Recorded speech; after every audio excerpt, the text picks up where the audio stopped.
mumpung masih main di Liga 1. Mudah-mudahan apa yang saya dapat di luar ini bisa menjadi motivasi buat adik-adik dorang. Cuman untuk mencapai posisi itu emang mesti banyak sabar, tidak mudah. Banyak yang pakai agent. Kalau saya dari dulu tidak pakai agent. Saya bisa mengangkat Persepam Madura dari Liga Amatir ke Liga Super Indonesia. Selamat datang di Arista Podcast episode ke-10.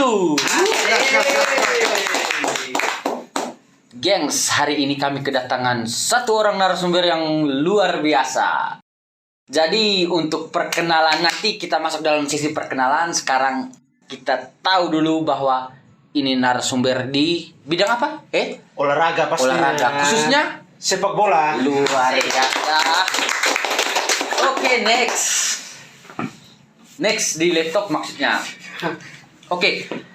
Untuk siaran dari Arista Podcast, ada support dari teman-teman kita dari Lagi-Lagi Endik, bukan barbershop, Genius Laundry, Printing Tato, Gimo Gamo Express, dan Rumpun Bambu Bajawa. Terima kasih untuk supportnya teman-teman. Oke, mungkin teman-teman penasaran siapa narasumber kami kali ini. Kami mempersilakan narasumber kami untuk memperkenalkan nama. Saya persilakan Om Kelvin. Oke. Salam olahraga. Salam olahraga. Jaya. Ya, nama saya Alfonsus Kelvin. Saya asal dari Flores, Kabupaten Ngada. Bapak saya orang Emere, mama saya orang Bali. Saya mulai di Bejawa itu sekitar tahun 2003. Dulu saya SMP di SMP 2. Saya lulus, saya langsung sekolah lagi lanjut di SMK Bejawa. Di STM ya Om Kelvin? STM. Oke. Jadi dulu itu waktu saya datang ke sini, saya punya opa Kristianus Nau itu. Ketika saya sampai di Bejawa, mendarat di Bejawa, saya punya opa langsung mengatakan satu pesan saja sih, atau bisa dibilang nasihat deh. Berakit-rakit ke hulu, berenang-renang ke tepian. Artinya ya bersenang-senang bersusah-susah dahulu, bersenang-senang kemudian. Jadi waktu itu saya masih SMP ya. Mungkin buat saya itu itu cuma nasihat aja dari saya punya opa Nau. Ya saya iyain aja. Pikiran saya dulu karena saya suka main bola basket, saya buka tas ambil bola basket, saya main bola basket. Nah dari situlah semuanya saya berawal ya. Namanya kita dulu dari Jakarta, semua serba ada, semua disiapkan. Tapi ya di Bejawa inilah saya mulai ditempa untuk belajar hidup mandiri, belajar untuk disiplin. Ya bisa dibilang ditempa yang sangat keras. Mungkin teman-teman saya di Bejawa mungkin beberapa sudah tahu dan sudah memahami itulah apa yang saya bicara sekarang. Jadi emang untuk menjadi manusia itu emang mesti butuh didikan yang keras, disiplin yang keras. Mungkin dulu saya menganggapnya itu kok ini orang kejam sekali, kok itu Om Tantani begini. Cuman ketika saya keluar dari Bejawa, saya belajar berubah, melihat sisi pandangnya. Ternyata memang untung saya dididik seperti itu. Kalau tidak mungkin saya tidak berada di posisi saya sekarang bisa main di Liga 1. Seperti itu. Jadi saya dulu ngawalinnya ya semua dari nol banget sih, dari tidak bisa tangkap bola. Tapi ya itulah namanya perjalanan kan. Dari awal yang tidak tahu apa-apa bisa menjadi tahu. Dan saya orangnya suka mendengar dari senior, belajar. Saya orangnya mau belajar lah. Oke, itu sekilas perkenalan dari Om Kelvin. Jadi Om Kelvin ini mengakhiri karirnya belum mengakhiri ya, sebenarnya terakhir kali itu bermain di Liga 1. Kalau tidak salah sekarang di Liga Terakhir tuh saya main di Liga 2. Liga 2. Ya. Di klub apa Om Kelvin? Dulu saya main terakhir itu Persela Lamongan. Persela Lamongan. Sebagai kiper ya Om Kelvan. Sebagai kiper. Luar biasa. Gengs, perlu kita ketahui nih Om Kelvan. Kita belajar dari pengalaman pribadi. Om Kelvan ini sosok yang luar biasa. Kenapa kami katakan luar biasa, gengs? Karena dari awal karirnya Om Kelvan ini kami tahu baik. Karena dulu kalau tidak salah nih Om Kelvan masa kecilnya SMP, SMA itu di Jawa. Dan dulu sering sore-sore itu Om Kelvan sering latihan bola di Stadion Lebih Jaga. Ya. Itu kami ini, saya, teman Hendra dan teman-teman lain tuh sering sore-sore biasalah anak SD itu sering main-main bola di sana tuh. Dan Om Kelvan, sosok Om Kelvan ini kami kenal dari sana. Kakak-kakak dulu yang masih SMK, SMA kami SD itu luar biasa. Kalau tidak salah Om Kelvan dulu sempat Bejawa FC ya Om Kelvan. Iya. Awal karir di tempat di Bejawa FC oleh kalau tidak salah dulu seniornya mereka Abang Johnny Dopo. Iya. Om Noliko dan lain-lain di tempat di situ Bejawa FC. Om Kelvan juga sempat dulu PSN Ngada. Gengs perlu diketahui Om Kelvan ini sudah beberapa kali memperkuat PSN Ngada waktu Eltari. Kalau tidak salah di Eltari Alor, Belu, dan terakhir sempat di Eltari Momere 2016. Kalau Om Kelvan yang kita ketahui sampai sekarang Om Kelvan ini luar biasa karena sudah bermain di berbagai klub Liga 1 Indonesia. Kita tepuk tangan. Om Kelvan, untuk karir sepak bola nih Om Kelvan nih, semua orang biasanya mulai dari nol nih Om Kelvan. Iya. Om Kelvan itu mengenal sepak bola tuh benar-benar dari Ngada atau saat di Jakarta waktu itu? Dulu waktu saya masih Sebelum pindah ke Ngada Mas, waktu saya masih sekolah di Jakarta, memang kita biasa main bola di sekolah itu pakai bola plastik kan. Dan di situ sih saya sukanya, nggak tahu kenapa, mungkin karena saya sering main basket, suka dengan bola basket, jadi saya milih jadi kiper aja. Ya bisa dibilang kalau orang ucap cuma menang tangkap saja tuh. Kandang bola tidak bisa. Karena saya memang lebih dominan itu di basket. Setelah saya pindah ke Jawa, ternyata peminat basket itu kurang. Ya kebanyakan saya main tuh sama kayak macam kayak Rudy Gogo. Ya, Charlie Cundawan sini. Dulu mereka itu bermain. Cuman namanya saya datang ke daerah yang baru, otomatis saya mesti belajar nih untuk bisa mendapatkan teman. Itu bagaimana? Apa sih ya? Salah satunya saya cari jalan itu dengan olahraga tadi itu. Waktu di SMP 2, saya masih main bola basket. Dari basket olahraga. Cuman saya mengawali sepak bola itu benar-benar mengenal sepak bola itu ya bisa dibilang di Bejawa ketika saya sekolah di SMK Sanjaya Bejawa. STM. Ya, STM. Itu kalau tidak salah Yanenaki. Boripo ya. Kayaknya jangan penonton.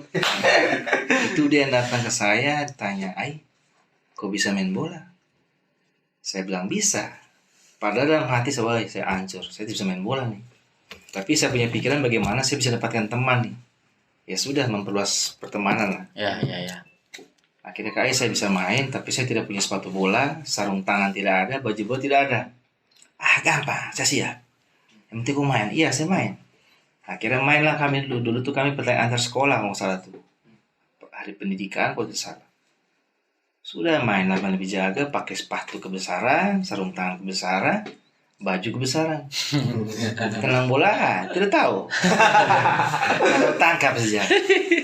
Hanya waktu saya tangkap memang bisa dibilang ya lengket lah, karena kan bola basket ke sepak bola kan perbedaan bolanya kan beda. Ya. Ukuran bola. Ya, jadi saya bisa ditangkap. Nah, justru yang main sepak bola lebih dulu tuh saya punya saudara kembar. Kelvin. Oh ya, Kak Kelvin dulu ya. Dia karena sering main di bawah Korina dengan Abang Johnny Dopo, dengan Ali Dopo mereka, dia lebih duluan. Terlama saya mulai ikut. Terlama dia pindah latihan Inkai di mana nih? Kodim di bawah. Kodim ya. Akhirnya saya yang lanjut. Saya bermain, saya latihan, jadi kiper. Kadang-kadang sekolah begini, karena ini semua hancur. Luka semua tangan. Karena latihannya. Saya bapak pikir saya tahu motor, padahal saya tidak latihan bola, kepala benjol. Yang terbang tuh. Masih bisa terbang Tom Kelvin. Masih ada bola kan? Terbola. Ya, jadi saya mulai serius, latihan serius. Memang waktu di PSN sama saya main di PSN, saya cadangan mati. Wah. Saya tidak pernah main karena di situ masih ada, waktu itu saya main tuh PSN masih mulai latihan tuh PSN masih di divisi 2 nasional. Oh ya, Mas. Kipernya itu Om Beni Soro, Kang Sudore sama Novea. Dedimu tuh baru mulai ikut saja. Sudah mulai latihan. Saya biasa kalau saya mau pergi latihan itu saya pasti setelah saya rebiranga dulu, kasih makan babi, baru saya tidak rebiranga, masak makanan babi, baru saya jalan. Saya dari rumah Tanlodo ke lapangan Kartini saya pakai lari. Alah. Iya, Latihan bola ya, untuk Om latihan Kirvan. bola saja. Sekalian fisik ya, Abang. Sekalian fisik. Luar biasa. Latihan.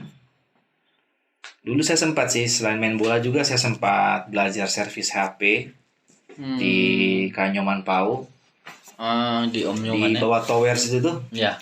Nah, jadi teman-teman di Jawa ini kalau mau servis HP bisa datang ke Sepoka itu.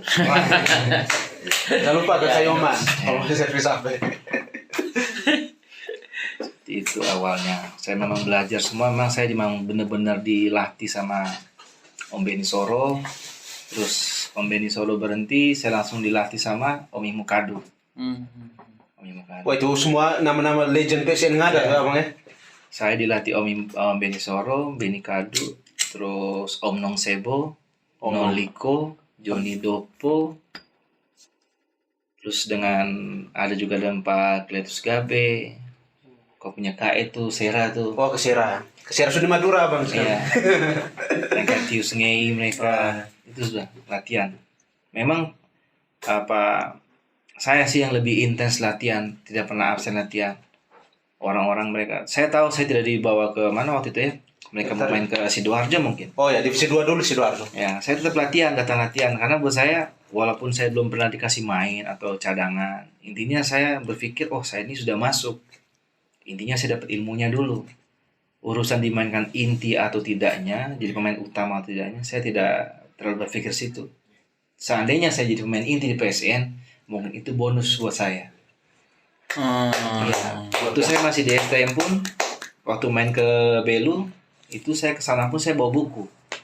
Sambil belajar. Sambil belajar. Tertarik apa ya, Abang? Iya, di Belu. Tertarik apa? Belu 2007 tersalah. Iya. Itu Untuk Abang masuk squad ya? masuk. Langsung kiper tuh ya Om Iya, Kirvan ya. langsung kiper. Tapi itu saya masih cadangan di situ, Cadangan. main. Makanya saya bilang saya camat di PSN. Sama di PSN ya Abang ya. Makanya saya ambil ilmunya sih. Iya. Sama di PSN deh. Terus waktu itu sempat juga ada Om Andi Siwe. Nah, saya kalau bisa curhat-curhat tuh dengan beliau, Andi Siwe tuh. Om Andi Persing ya dulu ya? Ya, Persing. beliau tuh ya luar biasa lah. Kalau teknik apa semua Abang John. Oh, Tapi kalau belajar ya masa curhat ya ke sepak paman tuh. Om Andi. Om Andi. Kalau Om Joni memang legendnya. Wah, Nggak itu ada. legend. Istilahnya kalau di Argentina ada bilang Maradona, di nggak ada Om Joni. Itu sektor sendiri itu. Abang ini saya panggil abang saya Om Kirvan ya. Jamara. Pernah main di El Tarik Cup juga ya? Iya. El Tarik Cup. Kiper inti? Itu yang saya main inti itu, kau bayangkan Pak, dari tahun 2008 saya bisa main inti di PSN. Setelah saya malang melintang di luar sana tuh di Liga 1 2015 saya pulang. Baru pulang main inti di El Tarik. Iya. Eta 2015 waktu itu PSN. 15. Ya, 2015 mau merah tuh? Ya, 15. Om Kirvan berarti orang nggak ada nih melihat kita punya kemampuan ini saat kita sudah besar di luar baru kita di sini, Atau bagaimana Om Kirvan? Atau karena Saya ada tanya, senior. saya bertanya. Iya, iya, Tanya. Gimana ya? Bagaimana Om Kirvan? Bisa dibilang mungkin kita harus ubah cara pandang dari itu. Bukan melihat dari itunya sih, saya sadar diri Ya. karena saya kan masih junior. Oh, waktu itu Saya masih junior dan KK ini kan sudah senior. Sudah pengalaman lebih banyak.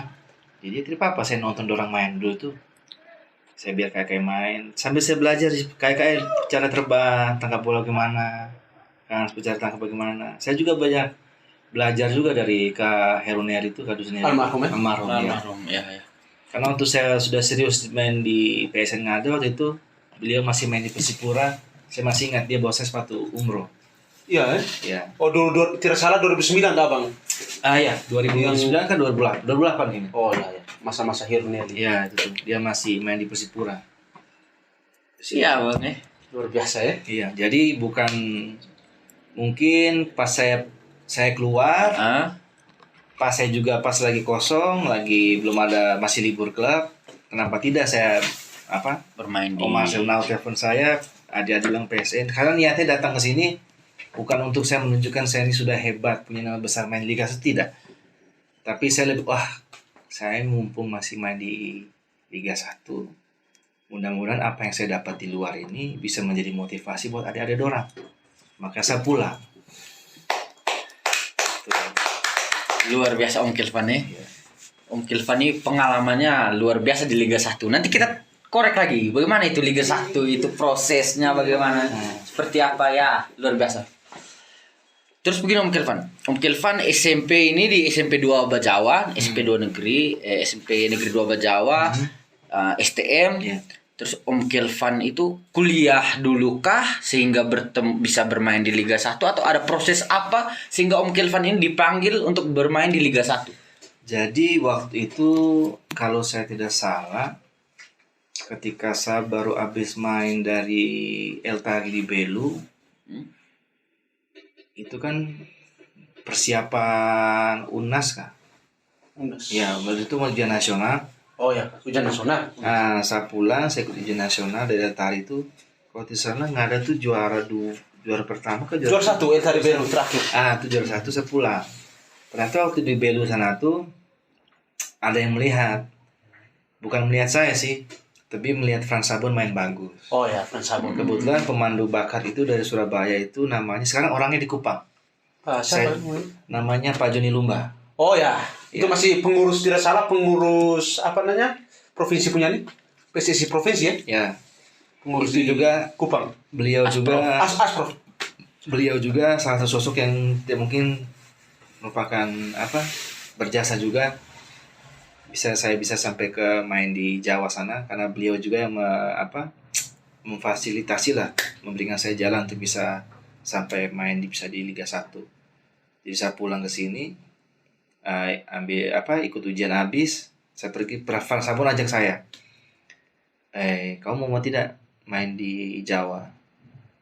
Saya tidak tanya main divisi apa, saya bilang iya boleh, yang penting dengan KL lah. Iya, dengan saya. Sudah, saya jalan. Waktu itu saya masih sambil sibuk juga bantu servis HP di Kanyoman Perumah. Jadi saya datang ke Kanyoman, saya bilang, Kanyoman saya mau pergi main di Jawa.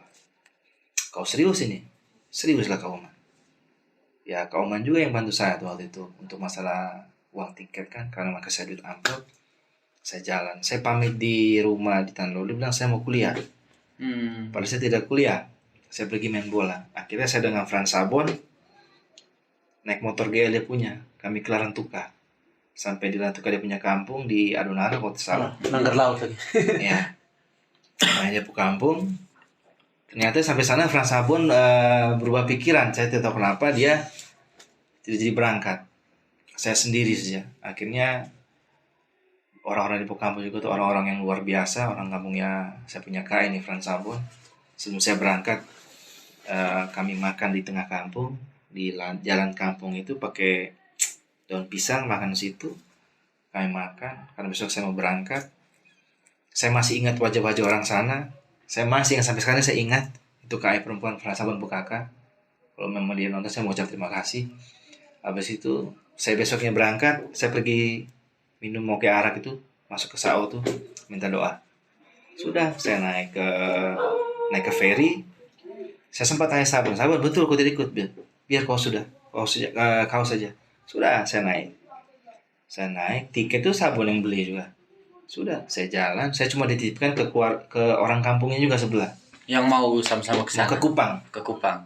Saya ke Kupang dulu. Akhirnya saya masuk, karena saya juga tiketnya saya tidak pegang. Sudah, saya duduk di bawah tuh di tempat oto kontainer tuh, ekspedisi. Saya cuma ambil koran, saya makan juga tidak ada. Itu Om kasih makan di rantang, saya makan sedikit ya. Saya tidur di atas koran tuh di bawah kontainer. Perjuangan ini semenjadikan itu kah? Itulah, begitu. Luar biasa ya. Karena saya tahu nih uang 5.000 pun saya harus sampai cukup ke Surabaya buat tahun 2008 tuh. Sudah, saya tidur di bawah kontainer, kok macam ada yang siram air nih. Pas saya bangun air laut masuk. Saya langsung lari. Saya lari ke atas, tidur skoci di atas. Tiba-tiba saya tidur, saya bangun, udah terang-terang. Oh, saya sudah sampai Kupang. Oh, terima kasih Tuhan, saya sudah selamat sampai sini. Sudah. Sampai di sana, saya datang. Di sana tuh ada nama Ibu Queen Mole nggak salah. Orang yang kerja di Aus Idol itu. Dari Bejawa. Dari Jawa. Queen Moke. Queen Mole. Queen Mole. Ada dari apa? Dari kampung Bejawa sini. Sudah. Sempat juga menawarkan saya, Kevin, bagaimana mau lanjut main bola atau mau kuliah? Karena saya sudah menentukan pilihan, saya mau main bola, saya sedang main bola. Akhirnya dia antar saya latihan dulu, mungkin ada 1 minggu mungkin. Latihan di Hotel Kristal di Kupang. Punyanya Kakak Davovoe. Oh iya. Ya, sampai sekarang juga saya masih kontak dengan Kakak Davovoe. Kakak Davovoe juga sering bantu saya. Terima kasih Kakak Davo. Habis itu saya ke Surabaya. Saya masuk di Fathahillah 354. SSB-nya itu SSB. klub internal ya? Klub internal Persebaya. Oh iya. Jadi di Persebaya itu ada kompetisi internal lagi untuk Iya. mendidik masuk ke. Sampai di situ juga saya ada mulai belajar hidup di situ, latihan sama-sama, kami latihan pagi sore. Ya tinggal di mes sampai tinggal di orang punya rumah nih ya. Kita cuma dapat uang makan 1 hari itu Rp7.000 waktu tahun 2007 ke 2008 itu. Rp7.000 per hari. Per hari. Untuk makan ya. Om. Untuk makan mana ya? Jadi saya dari situ tuh saya bagaimana 7.000 itu saya bisa makan, bisa hidup lah. Paling kadang-kadang saya mau beli nasi penyet, cuma tempe dan tahu penyet dan sambal itu paling cuma 3.500 kalau makan di warteg. Tapi saya harus jalani terus itu sampai ada seleksi Persebaya, saya ikut Seleksi. Ya, seleksi. Ya. Memang sih kalau ya itulah, kalau memang kita sudah yakin, sudah menentukan pilihan ya, mau bagaimanapun kita harus belajar bagaimana beradaptasi. Mungkin di luar sana ada yang bilang, kalau seleksi itu kadang-kadang kita tidak dikasih bola. Itu memang betul. Tapi kita kembali ke diri kita nih. Kita mau pasrah dengan itu keadaan, atau kita mau ada bisa dibilang kayak melawan lah, Ya, merubah cara pandang tentang hal itu. Dengan cara ya saya bergaul dengan orang Jawa yang tadi tidak bisa bahasa Jawa. Saya belajar bahasa Jawa. Adaptasi. Mulai bisa berbahasa Jawa. Iya, akhirnya dari berapa 300 berapa orang saya masuk, itu saya sudah bersyukur. Karena saya sadar, saya datang dari Bejawa, saya bukan kiper inti di PS Ngada, tapi minimal saya sudah ada ilmu, sudah ada bekal. Ya udah, yang ada saya pakai di situ. Jadi ketika seleksi saya jalani saja.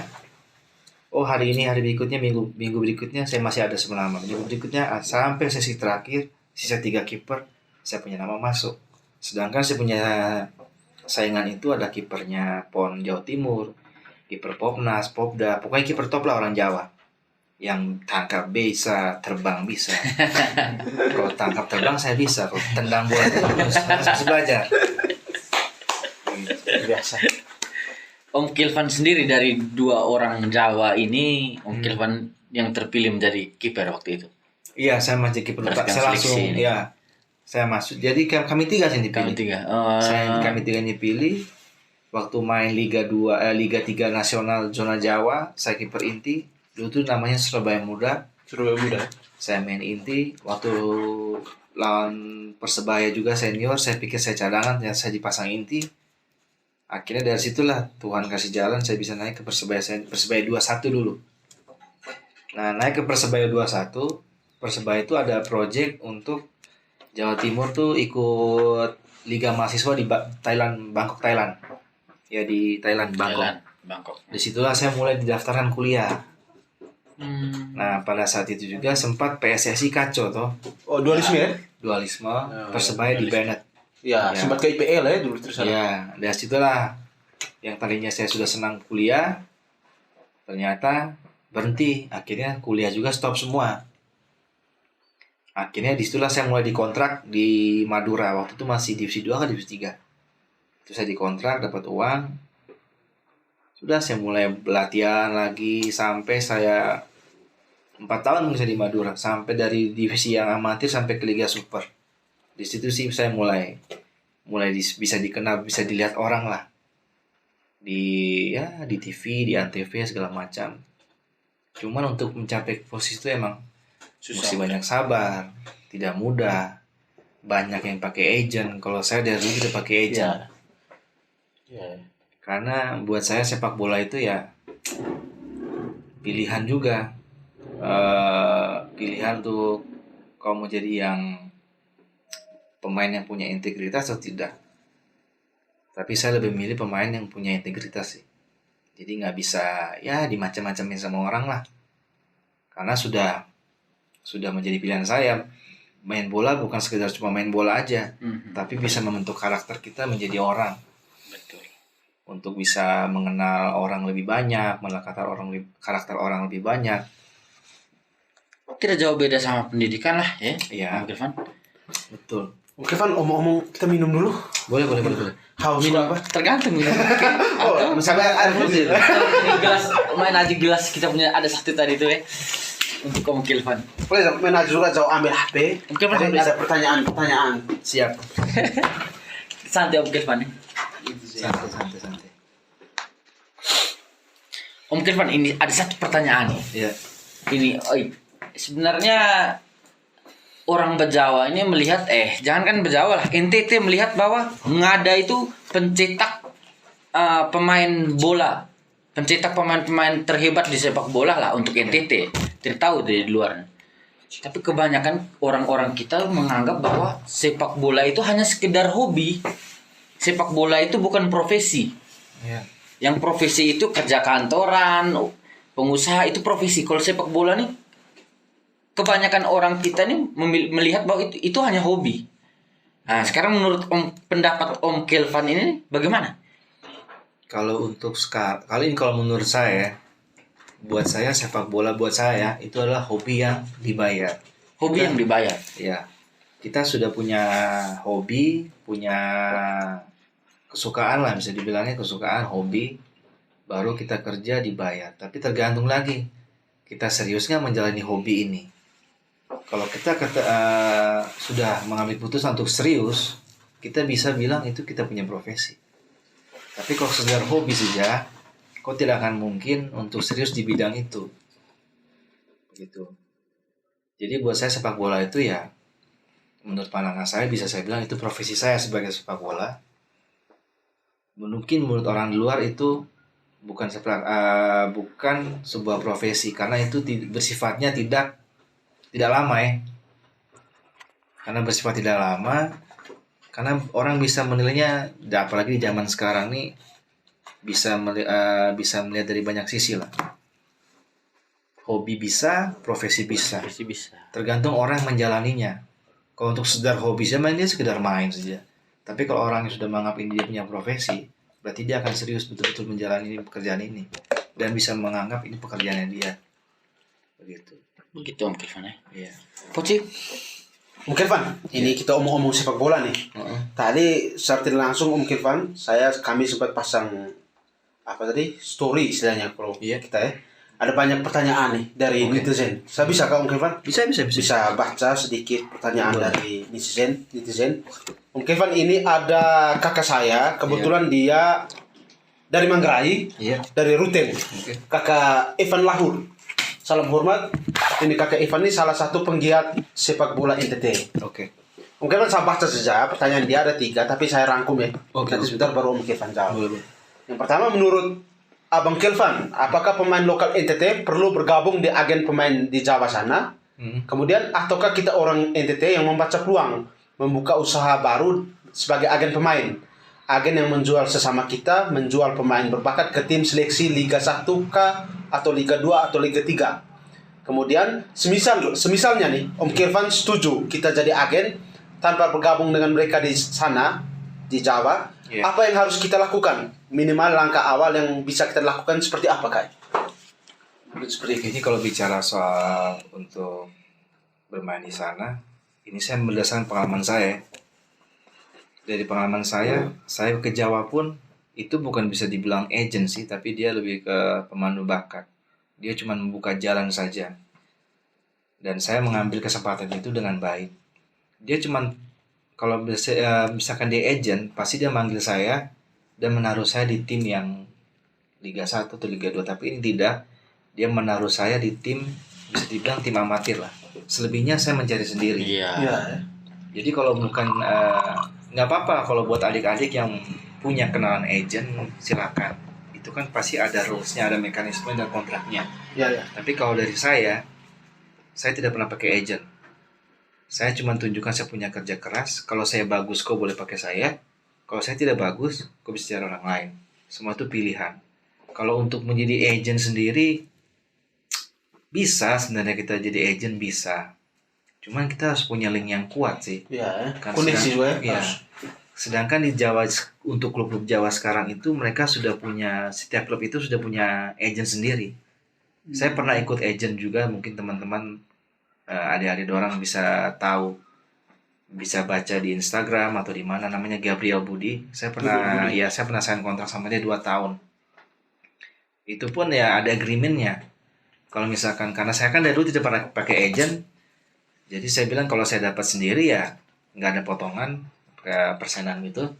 Tapi kalau dapat dari dia, nanti dia ada potongan untuk dia, jasa untuk dia, ibarat seperti itu. Kalau menurut saya, kalau kita mampu mencari jalan kita sendiri dengan menjalin komunikasi dengan baik dengan senior-senior, bagaimana, tidak perlu pakai agen pun bisa. Karena ini barang kan kita yang kerja sendiri, kita yang berkeringat. Tapi ada baiknya juga agen tuh bisa dibilang 30% membantu lah. Kalau menurut saya. Tapi tidak tahu bagi pemain-pemain yang sudah pakai agent, mungkin bisa Lebih memberikan ya Beda-beda. beda-beda. Cara ya. biasanya. Ya, karena saya dari dulu memang tidak pernah pakai agent. Dari dulu saya selalu pribadi sih, selalu sendiri. Ya, usaha. Ya. Dan saya dari dulu juga nego tuh tidak pernah lama-lama. Intinya saya bilang di mereka, oke, saya masuk. Tapi ya kalau untuk macam-macam saya nggak mau. Tapi pernah nego Om Kelvin? Kalau nego soal bicara masalah kontrak pernah, tapi kalau untuk nego yang lain-lain Itu yang bersama. Oke, Pak. Terus ada lagi dari 2 netizen mungkin tidak apa-apa ya. Oke, nggak apa-apa. Saya baca. Kemudian dari Abang Hansel Gorodolu Manguleba. Woi, Salam hormat Abang Hansel yang punya Lotomapi. Oke. Ini ada pertanyaan. Oke. Abang Kelvin pilih mana? Lebih suka jadi kiper Persebaya atau kiper PSN Ngada? Wih, berat nih ya. Berat nih pertanyaan nih. Ya Om Kelvin silakan. Persebaya, PSN nggak ada. Kalau saya bisa main di Persebaya itu karena nggak ada. Oh ya. Jadi jangan marah Persebaya. Salam satu nyali wani. I love you, Iya. Bonek. Lebih itu. PSN nggak ada dia. Oh, baik. Tapi jangan marah Om Kelvin. Pilihannya hanya 2. Persebaya atau PSN nggak ada. Nggak ada ya. Iya. Terus yang pertanyaan terakhir dari teman-teman Ultras Ngada 2017. Salam hormat Oke. dari Kakak Dedi Menda yang punya Solo. Kakak Dedi. Kakak kelas ya, Kakak? Kakak kelas. Oh, Kakak kelas. Kakak Dedi. Salam dari Kak Kelvin nih. Ini Kakak Dedi punya pertanyaan. Nah. Kakak Kelvin, apa bisa membuat terobosan sekolah sepak bola di Ngada? Kakak Kelvin punya link di Liga 1 tuh. Oh benar nih Om Kelvin berkaitan dengan pertanyaan ini. Orang bilang SSB ini sekolah sepak bola ini bisa dijadikan bisnis di Ngada ini. Gimana itu Om Kelvin? Ya, sekalian. Sekalian. Sekarang gini ya. Niatnya apa dulu nih? Kalau niatnya mau cari duit, Dua-duanya lah, duit dan bakat lah. Oh, minta maaf Om Kelvin, sebelum Om Kelvin jawab, kita contoh macam di Om Kelvin tahu ya, di Maluku ada Tulehu. ya. Itu yang Alvin Tua Salamoni, Iya, tahu. Rizky Pelu dan lain-lain. Ada dua orang ya. Mungkin bisa nggak ada seperti itu toh. Contoh seperti tidak usah main di Liga 1, Liga 2, cukup penghasil saja. Iya. Ambil agen, drop. Kan di situ kan ada istilahnya bilang transaksi juga ada tuh. Iya. Sehingga tetap berkembang, mainnya di ke Liga 1. Iya. Ya uang dan Iya, bakat. wah, ujung-ujungnya ke situ. Uang dan bakat lah, duit dan bakat lah. Gimana Om Kelvin? Menurut Kalau Kelvin saya sih untuk SSB bisa. di Ngada nih bisa. Tapi untuk SDM-nya, untuk mengajar atau mendidik anak sepak bola dari sejak dini ini bisa atau tidak? Karena untuk SSB saja itu bukan sekedar untuk ajar tendang bola, tangkap bola. Dasarnya itu harus kuat. Ya, itu kan sudah masuk dalam SDM. Minimal walaupun tidak punya lisensi, ya kita pernah ambil sekolah olahraga. Nah, itu mungkin dasarnya ya, kuliah atau sekolah olahraga. Mungkin untuk lebih spesifiknya lagi, itu kita harus ambil lisensi. Untuk C, untuk bikin SSB cukuplah ada lisensi C dan D. Jadi sepak bolanya jelas. Saya minta maaf nih ya, macam kayak turnamen-turnamen sekarang saja, lihat tim satu juara, tidak terima mulai bikin status aneh-aneh. Ya, betul. Itu faktanya. Ya, Betul. terus dalam pertandingan wasit kasih pelanggaran atau sering bantah keputusan wasit, ujung-ujungnya kacau. Ya, betul. Jadi saya rasa tidak usah bicara masalah SSB. Pemahaman tentang sepak bola itu kau pahami dulu. Aturan-aturan itu sudah paham, sudah bisa mendidik adik-adik sudah benar, baru berbicara masalah SSB. Karena untuk bicara SSB itu sudah sangat-sangat spesifik. Lihat dulu nih sepak bola di sini bagaimana. Saya lihat kan kemarin dikit-dikit kacau.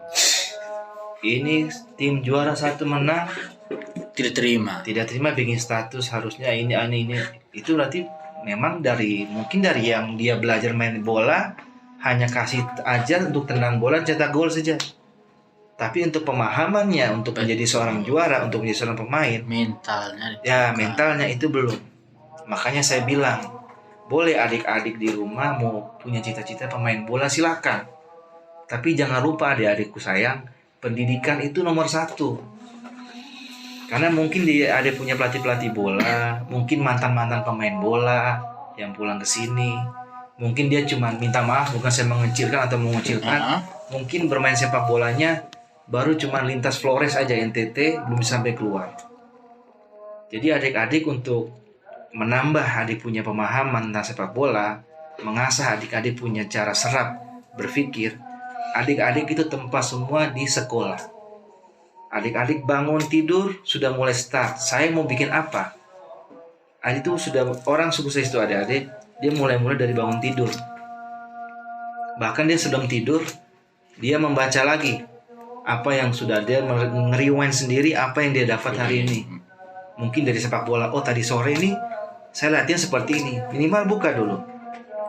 Dan buka materi apa yang adik mau pelajari besok.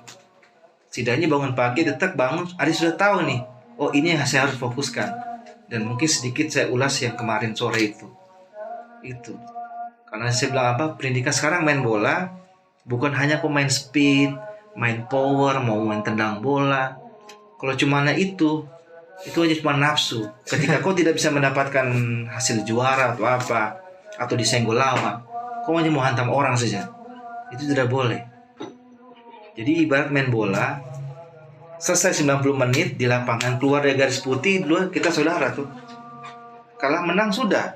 Karena main bola itu kan sebenarnya kan saya baca di Maranuz Turbo Cup. Ya, Turbo Cup. Sepak bola menyatukan Ngada. Harusnya kalau sudah ada moto itu ya dipahami baik-baik. Itu tugas para pelatih-pelatih klub yang mengajar di klub dan turnamen tuh. Betul. Jadi jangan karena oke lah kita main bola cari uang ya. Tapi jangan kita melihat uangnya. Kalau kita kejar uangnya, main bola tidak akan lama. Kita carilah main bola tuh untuk niat yang lebih bagus lah. Ya untuk sehat, untuk kita punya keluarga, makan di rumah dengan uang yang baik. Kenapa saya bilang gini? Contoh misalnya kita sudah dikontrak sama si tim Sepu Ade ini, tim A. Saya sudah komitmen dengan dia, oke. Saya komitmen dengan kau oke. Tiba-tiba ada tim sebelah nih, tim B ganggu. Saya bayar kalau lebih besar pemain dia pindah. Padahal sudah bilang oke di sini. Itu mental tidak bagus. Belajar komitmen dari situ. Komitmen waktu, disiplin latihan, itu semua kayak begitu. Jadi kalau kesimpulan dari Om Keva ini pendidikan perlu Sangat penting. Main bola bukan sekedar power, kecepatan dan lain. Lebih dari itu. Iya, karena main bola sekarang itu pemahaman. Kalau pelatih bilang, kita pakai formasi 4-3-3 bisa paham tidak? Paham tidak? Oh, saya ini main di gelandang. Jadi kalau main 4-3-3 ini pergerakan macam mana?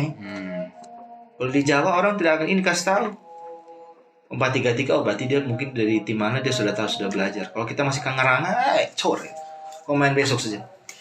Makanya benar ya Om Kevin, orang bilang penting kalau SSB pendidikan sejak dini itu Iya, penting. sehingga ketika masuk contoh pemain kita yang biasanya main di Tarkam, minta maaf ya Om Kevin. Iya, iya. Karena kita League of Entertainment ini sering main palingan Tarkam tuh. Iya. Mentok Kalau mentok sini, ketika soalnya ada yang gagal di kita nih, contoh main bagus, ketika dilempar ikut trial ya istilahnya Iya. ke tim-tim contoh Persebaya, Persija, ketika masuk situ pasti pelatih punya konsep tuh, Iya. bingung. Iya. Benar. Sebenarnya dari segi bakat tuh kita punya, dari bakat alam apa segala macam, tapi kalau tidak didukung ya abang ya, Iya. itu akan buyar. Ya betul. Makanya jarang sekali toh pemain ETT itu mungkin 1-2 orang lah yang Dua bisa orang. go nasional. Itu pun keturunan ETT ya. Contoh macam mereka Marcelino Ferdinand yang sekarang timnas tuh. Almarhum Herun Herli. Nah, itu kan keluar keluar. Marcelino kan dididik mungkin di tim Iya. Persebaya, bukan dididik di sini toh. Iya. Karena itu kalau dia dididik di sini belum tentu toh dia bisa main sana. Iya. Selain bakat alam, butuh itu pemahaman konsep sehingga bagaimana Pak Hino? Iya, menarik ya, Om Kelvin, itu menarik. Nah, ini Om Kelvin, ini ada pertanyaan. Saya lihat, bukan saya, kita melihat bahwa PSN Ngada nih jenjang karirnya nih mentok di Liga Nusantara, Tiga-tiga lah. Liga 3 lah, mentok-mentok. Kenapa tidak bisa naik-naik ya? Om Kelvin ada kritik dan saran mungkin untuk Iya. PSN mungkin- Ngada ini, orang-orang Ngada kita ini. Iya, yang saya tahu kan prestasi terbesar Ngada itu di zaman mereka Om Joni, mereka Om Jondoko ya. ya Om Nong Sebo, Om ini Noliko, Pak Letus, Kak Tius Ngei, Kak Sera, Om Anisiwe, Mas Dori, Om Inisoro. Karena dulu yang saya lihat cara mereka latihan tuh gila lah, latihan keras lah. Bukan berarti saya bilang ada di zaman sekarang ini tidak latihan keras. Mungkin kita sudah mungkin kan zaman sekarang ini kan kalau kita keras dikit mulai balo latihan, mulai malas apa. Mental Susah lemah sih, tuh ya. orang bilang kena digertak sedikit langsung. Iya. Makanya itu kan sebenarnya Oke. kembali lagi ke adik-adik yang di PSN Ngada nih. Sebenarnya pelatih-pelatih di PSN Ngada ini kurang apa sih?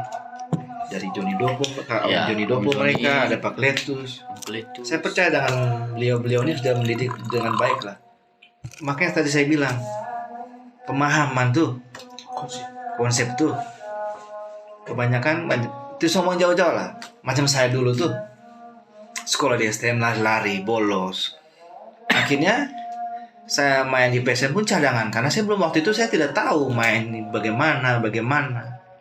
Cuman karena saya sudah niat tadi, saya sudah ini, jadi saya mulai tahu belajar. Jadi sebenarnya Ngada ini sebenarnya sudah bagus dalam melatih sepak bola. Saya tidak bilang adik-adik sini dia jelek. Mungkin dari segi pemahamannya itu bukan tugas pelatih. Pelatih saya rasa sudah bagus sekali menerangkan. Sekarang saya kembalikan ke si pemain-pemain ini. Kau mau atau tidak?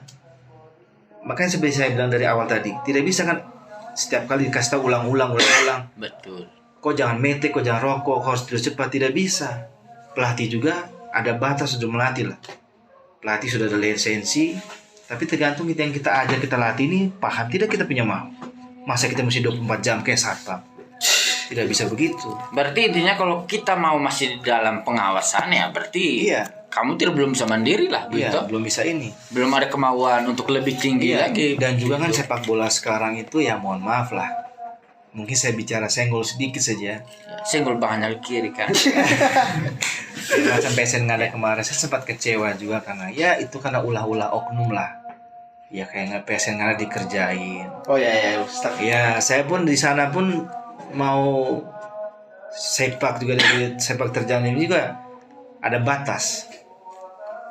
Sebenarnya ya nantilah suatu saat kalau saya sudah menetap di sebenarnya kampung kebasnya semua bisa. Kan Jangan dulu tahan mungkin, mesti tanya KE juga kan senior orang karena susah sih untuk bicara prestasi apa. Makanya saya bilang lebih baik boleh sepak bola, olahraga apapun semua baik, cuman jangan lupa pendidikan lah. Saya tahu pasti adik-adik yang saya yakin adik-adik mereka nanti bisa jadi seperti Marcelino, apalagi yang sudah besar di tempat di sini Jawa, di Ngada, di NTT. Otomatis kalau sudah jadi pemain, sudah mungkin mau pensiun, pasti balik ke daerah. Itu yang ada harus pikirkan. Setelah jadi main bola, setelah pensiun dari bola, saya mau bikin apa? Kalau bicara masalah itu, adik-adik kan tidak mungkin hanya tamatan SD atau SMP, SMK, tidak mungkin. Ya. Karena nama besar itu apa sih, sekedar nama. Kan kita punya keluarga juga tidak makan dari nama besar. Kita harus ada plan A, plan B. Apalagi kita punya niat baik mau bangun kita punya daerah nih, otomatis kita sudah bicara mengarah ke pendidikan. Tidak bisa jauh dari itu. Saya rasa itu sih. Luar biasa ya Om Kirvan ya. Iya. Pengalaman luar biasa. Silakan Om Kirvan. Om Kirvan isap rokok. Oke, enak sekali Om Kirvan. Aman ya, Om Kirvan? Om Kirvan, ini Om Kirvan nih. Om Kirvan sebagai istilahnya pemain profesional ya. Iya. Dia dikatakan pemain profesional. Iya. Mungkin Om Kirvan pernah merasakan prestasi terbesar dalam sepak bola. Itu apa yang Om Kirvan kira-kira? Untuk Om Kirvan sendiri. Untuk Om Kirvan sendiri sebagai pribadi Om Kirvan Prestasi. selama karir. Prestasi. Ya Om Kirvan bangga sekali. Wah, saya ini hebat lah. Prestasi terbesar saya itu saya bisa mengangkat Persepam Madura dari Liga Amatir ke Liga Super Indonesia. Teman-teman, seperti Om Luar biasa. Seperti Om Kirvan Om tadi benar. Perseka Madura saya ingat ini teman-teman. Pertama kali Om Kirvan ini main Perseka Madura waktu itu tidak salah di TVRI. Ya, Persepam. Persepam, Iya, sorry. Persepam. Persepam Madura waktu itu di TVRI pernah main. Saya kalau tidak salah SMP atau SD. Itu saya sempat kaget. Saya panggil satu anak kompleks ini untuk nonton TV. Saya paksa mereka harus nonton. Karena apa? Waktu itu Om Kirvan yang 2-3 tahun ke belakang itu kami sering sama-sama di lapangan yang dijaga. Kami sama-sama dalam artian Om Kirvan latihan bola, kami sering angkat bola nih. Sering angkat bola di belakang gawang.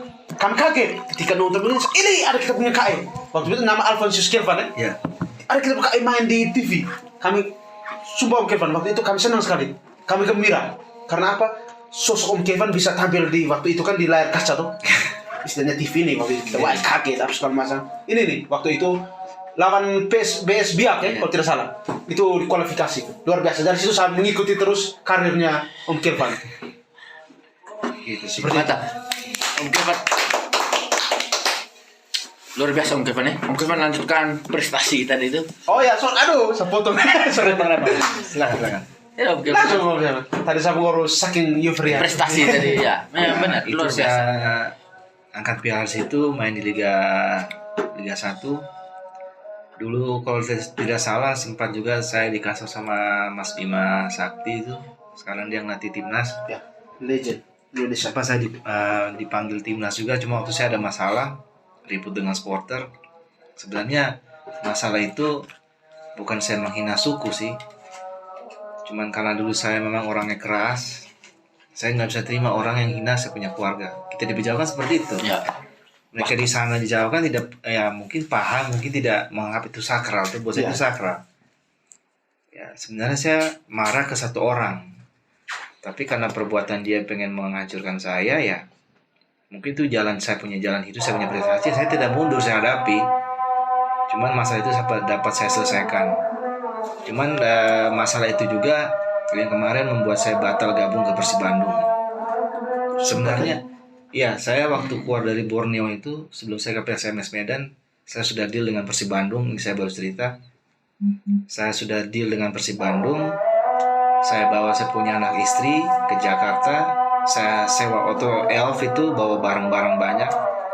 Besoknya mau press conference. Tiba-tiba waktu sampai di Kerawang, saya ditelepon sama manajer Pak Teddy Cahyono. Dia kalau nggak salah tuh CEO-nya Persib Bandung. Dia mengkhawatirkan keselamatan keluarga saya. Saya bilang, nggak apa-apa Pak, saya bisa atasi semua. Kita orang-orang kan banyak juga di Bandung. Ya. Dan saya juga main bola tidak mau cari masalah dengan orang. Tapi ya karena beberapa oknum tadi, akun-akun itu bikin berita untuk menolak saya. Ketika saya balik ke Jakarta, saya tenang saya punya apartemen di Jakarta, saya tenang. Saya berpikir, terus saya juga buat ucapan maaf Karena kejadian itu memang saya membela keluarga saya, martabat keluarga saya. Namanya orang manusia kan ini ya, menjatuhkan sesama tuh dengan berbagai cara. Cuman tidak banyak juga warga Jawa Barat sana ya, supporter Persib Bandung yang menerima saya dan menyayangkan kenapa itu bisa terjadi. Saya bilang nggak apa-apa, itu sudah menjadi jalan karir saya, tidak masalah. Akhirnya saya pindah ke PSMS Medan, dan di situ Tuhan mengganti semuanya dengan lebih indah. Saya jauh lebih dihargai di PSMS Medan. Saya bisa merasakan nikmatnya bermain sepak bola ya di PSMS Medan. Saya bisa bilang Medan itu juga rumah saya. Ribak sude lah orang Medan tuh, di kamunya motor. Dari tukang sapu sampai jalan besi lapangan, semua menghargai saya karena saya menghargai mereka. Sampai sempat cuma istri saya yang bisa duduk di sebelah Pak Gubernur Edi Ramayadi. Pak Edi, salam hormat. Edi Ramayadi itu panggil saya botak. Si botak. Di botak ya? Iya. Dia tahu Abang Jamal dari Flores? Dia tahu, dia sempat waktu itu kami mau rapat, mau ada meeting. Itu juga saya ada miskomunikasi dengan orang-orang di pengurus di klub. Dia bilang pertama meeting jam 1, saya sudah siap, kita meeting karena itu hari libur kan. Saya biasa kalau hari libur saya biasa habisnya sama keluarga. Karena saya latihan kan dari Senin sampai Sabtu tuh. Ya, Bang. Latihan pagi sore. Jadi kalau weekend tuh saya buat keluarga. Terlama rubah. Saya pikir terjadi, saya kira saya malas. Terlama tadi jam 4 pindah ke jam 1, akhirnya Bang Alfon ini Bapak udah di mes. Yang benar iya. Saya sudah lepas baju semua. Akhirnya saya pakai baju cepat-cepat, saya lari lah ke mes. Dan pas saya masuk sudah mulai, belum Bapak tunggu Abang. Saya masuk, saya langsung duduk di sebelah dia. Dia pukul saya begini, kamu orang asing ya? Saya, bukan Pak, saya orang Indonesia. Kamu orang asing? Tidak, saya Indonesia, NKRI saya bilang. Kamu kayak orang luar. Ya begini saya Pak, rupa saya Pak. Kenapa kamu main di Liga 2? Kan kamu main Liga 1. Ya ini sudah jalan saya Pak. Ini sudah jalan hidup saya. Saya harus bermain Liga 2 ya. Saya terima dengan lapang dada. Dan saya senang bermain di sini. Oke, bantu tim saya. Sudah, kami rapat. Pas salamanan dia, selesai rapat, dia bisik di saya. Kamu orang Flores? Iya, saya dari Kabupaten Ngada Bejawa. Saya bilang begitu. Dia panggil dia punya ajudan, cari rumah untuk dia. Kau bawa semua kau punya orang Flores ke sini tinggal di Medan. Pak Edi terbaik ya. Saya siap Bapak. Karena saya bilang siap Bapak. Kita bicara itu nanti ketika saya sudah bisa memberikan prestasi ke PSMS bawa ke Liga 1. Sekarang nanti singkatnya ketika kontrak saya habis untuk bicara kontrak baru bisa kita bicara itu Bapak. Oke. Bagus. Saya jalan. Padahal Pak Luar Edi biasa ya, Bang. media itu terkenal galak Abang. Mantan ketua PSSI ya. Bukan galak. Beliau tuh orang yang straight, lurus, orang yang nggak bisa begini-begini. Ya, nggak bisa neko-neko ya. Tegas gitu. Tugas. Dia juga mungkin dengar banyak tentang saya, dia tahu. Maka ketika di saya dia stop. Dan dia kasih saya sepatu Adidas itu terbaru waktu itu. Dia kasih saya sepatu Adidas, saya ingat. Sepatunya masih ada, saya masih pakai sampai sekarang. Warna hijau, ada Predator. Enaknya gitu ya Bang ya. Pemimpin daerah, gubernur itu gila bola, itu enak. Ya. Pak Gubernur NTT. Sopir. Sebenarnya ya mudah-mudahan kita semua masih sehat tuh. Ya. Masih di umur panjang, rezeki. Mudah-mudahan saya juga ada jalan nanti bisa ketemu Pak Gubernur, Pak Wagub. Saya juga mau mengenalkan olahraga baru lah. Ya. Ya, Abang, nanti kita bahas. Iya. Oke. Abang luar biasa sekali pengalaman tentang sepak bola ini, Abang. Woi, Abang nih main di Liga 1 nih. Luar biasa proses. Klub-klub besar Liga 1 lah Indonesia ini, luar biasa, Abang. Persebaya, Borneo, Bali United. Luar biasa itu. Tetapi Abang, saya dengar kemarin Abang pulang ke sini mau buat salah satu sanggar lah, bukan sepak bola lagi, Iya. tapi ke gulat, Abang. Iya. Betul, Abang ya? Betul. Benar ya? Betul. Jadi bukan sekedar isu-isu ya? Bukan. Bagaimana Abang bisa secepat itu berpaling dari sepak bola itu bagaimana, Abang? Karena apa ya? Karena saya lihat kan sepak bola nih begitu-begitu saja, ada saja masalah. Ada kelahi begini begitu. Akhirnya saya ketemu salah satu orang yang ikut ilmu bela diri juga di olahraga gulat, ada di Jakarta. Beliau mengarahkan saya, gimana kalau kamu jadi pembicara bela diri? Bisa juga Pak. Kebetulan memang waktu saya sambil main bola itu, saya suka follow akun-akun atau belajar menonton di YouTube itu ilmu bela diri self defense. Kemudian saya self defense untuk melindungi diri. Cuman ketika saya diskusi lebih jauh, dia bilang ya semua itu dasarnya dari olahraga ini, yaitu olahraga wrestling atau gulat. Oh saya bilang boleh. Kapan saya bisa mulai latihan? Udah nanti kita bakal akhirnya saya mulai latihan start. Mulailah saya cari tahu tentang gulat. Jadi olahraga gulat ini olahraga tertua sih di dunia. Ya. Dia dari berbagai, ada yang bilang itu dari Yunani, ada yang bilang dari zaman Romawi, ada yang bilang dari zaman Babilonia, dari 2005 sebelum Masehi dulu. Sedangkan olahraga ini pun di Indonesia itu sedang dikembangkan. Nah, yang saya tahu tahun 2028 nanti NTT itu menjadi tuan rumah PON. Oh ya, benar. Ya. Saya melihat sepak bola ya kayak Aziz tahulah sepak bola yang ada bagaimana, olahraga lain juga ada juga, dan mungkin ini sesuatu yang baru yang ingin saya perkenalkan. Mudah-mudahan ada respon baik dan didukung sama oleh pemerintah Ngada agar bisa dikembangkan olahraga ini. Begitu, makanya saya melihat olahraga gulat ini. Karena olahraga gulat ini yang saya bawa ini akan merangkul guru-guru di setiap sekolah, karena kita mendidiknya dari junior memang. Karena fokus kita itu selain menjadikan dia seorang atlet untuk dipersiapkan nantinya bisa ikut ke timnas gulat. Siapa tahu, saya juga nggak tahu, mungkin rezekinya nggak ada bisa bermain di Olimpiade juga bisa. Karena ini olahraga Olimpik. Selain itu juga ini bisa membentuk karakter manusia ini, adik-adik ini bisa jadi karakter yang bisa dibilang unggulan lah. Kenapa dibilang unggulan? Karena dia bisa, olahraga ini menekan sisi buas dalam diri manusia. Dari kita yang mungkin suka tatang betenteng, so jago, suka cium oke. Sebenarnya cium oke tidak masalah ya. Selama itu kita minum untuk ya acara-acara Cari teman lah. Ya.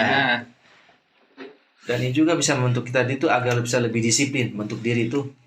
Karena kita sudah paham. Karena olahraga ini memang sangat dibutuhkan sekali, namanya disiplin waktu, menjaga badan agar fit. Karena olahraga ini olahraga fokus sih. Dia menggunakan semua otot. Sekali kita lengah, habis. Itu kan bisa kita bawa kehidupan, di dalam kehidupan juga, apalagi dalam masyarakat. Namanya kita bergaul sama orang, kita harus berbuat baik sama orang, tapi kita tidak boleh lengah. Karena namanya manusia, di saat kita lengah, orang bisa tikam kita dari belakang. Nah, kenapa olahraga ini saya kenalkan? Karena ada sangkut pautnya juga dengan kehidupan sehari-hari, dengan pendidikan apalagi. Rata-rata teman-teman saya yang di Jakarta itu semua pendidikannya bagus. Rata-rata sarjana S1 semua, ada yang S2. Ada yang kerja di Disub, ada yang kerja di Kemenpora, ada yang kerja di Kemenhan. Saya pengen lah di adik-adik yang ada nih, ada yang bisa seperti itulah. Setidaknya ketika dia tidak bisa menjadi atlet timnas, dia sudah terbentuk nih. Terbentuk untuk mencapai sesuatu yang bagus, dia tidak melalui jalan yang instan. Atau kayak kita mau main bola, karena mungkin orang tua yang punya uang banyak, toleh, ini sedikit nih, dirokok.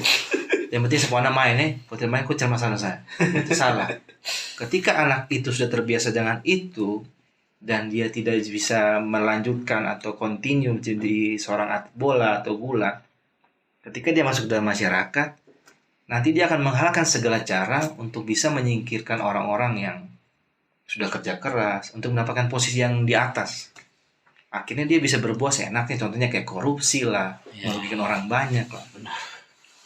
Nah, olahraga ini memang dibentuk untuk menjadikan orang yang benar-benar dididik, punya sopan santun yang baik, disiplin waktu, mawas diri, tidak lengah, dan bisa membaca situasi dengan baik. Karena dia aja sudah waspada dari berbagai aspek lah.